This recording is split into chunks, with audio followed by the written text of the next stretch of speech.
Now, could working in extreme heat increase women's risk of miscarriage and stillbirth? Well, as our planet heats up, a new study in India shared with the BBC has found women face twice the risk of miscarriage, stillbirth, preterm birth and low birth weight if they were working in very hot environments compared to those in cooler workplaces. India is one of the countries most exposed and vulnerable to heat.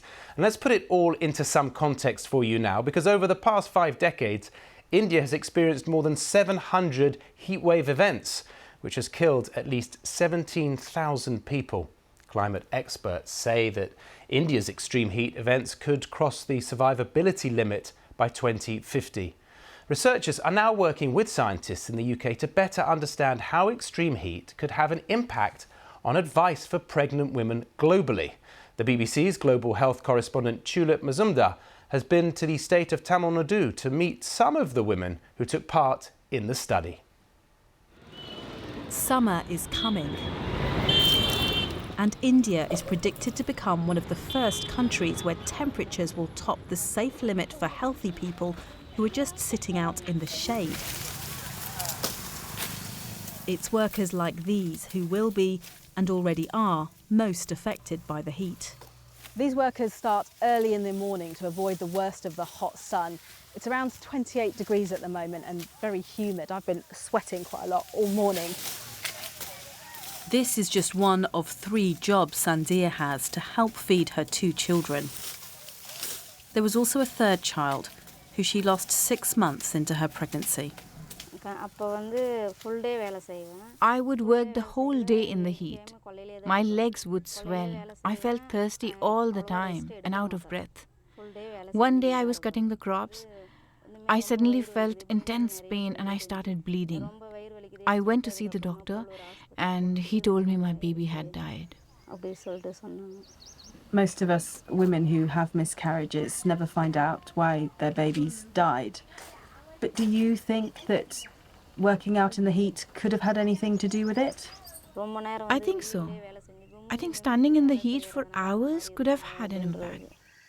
Sandhya is one of hundreds of pregnant women who took part in a study about the impact of heat stress at work on pregnancy. 800 pregnant women took part. Researchers found that those who worked in extreme heat faced double the risk of stillbirth, preterm birth, miscarriage and low birth weight. The study took into account the heavy workload, but they still found that heat was a key risk factor. Throughout their 5-year study, the researchers would set up this temperature gauge in women's workplaces. It is high right now. It measures the various ways heat affects our bodies. There is a long way to go in order to find the exact biological mechanism behind this. That may help to improve the reproductive health of the women globally. Much of the power to protect these low-paid workers rests with the bosses of these types of workplaces. Thank you for inviting us here. The owner of this brick kiln on the outskirts of Chennai says he's adapting to more frequent hotter days by providing additional shade for his workers. And before this was all open? Open. So the sun would just be on the workers? Yeah. Making these and other changes, he says, is also making him more money. Women no longer have to toil under the sun. This kind of work can be very difficult for them. They used to have more health problems. But since we started using the machinery and got these sheds, they don't suffer as much. This kind of work, mainly undertaken by women, is only going to get harder as our planet heats up. And scientists investigating the impact on the most vulnerable warn the world must adapt now. Tulip Mazumdar, BBC News, Southern India. Let's go live to Professor Jane Hurst. She's Chair in Global Women's Health at the George Institute for Global Health at Imperial College, London. Jane, what is it about the heat that researchers think adversely affects pregnant women's bodies in often devastating ways? Thanks for the question. That's a really good question, and that's actually what we're trying to explore at the moment by looking in detail at whether the heat is affecting the mother's blood flow to the uterus and to the womb and whether that's affecting the baby adversely. We know from other work in the Gambia that there are changes in the baby's heart rate when the mother's exposed to heat. But we're still unclear of the exact mechanisms by which being exposed to heat leads to these poor outcomes in women.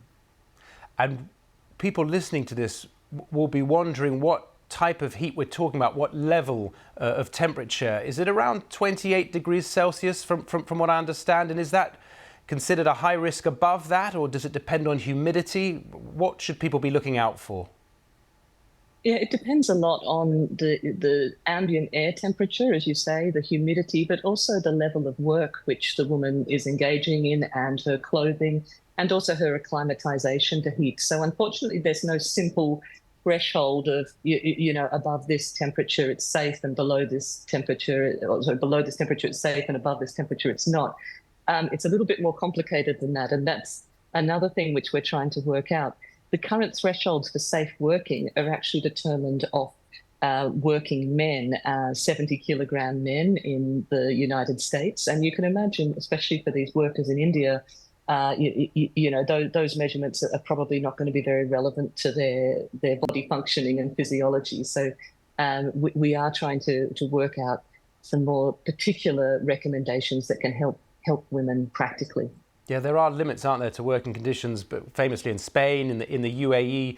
Are these always for working outside, or is it for indoor work as well?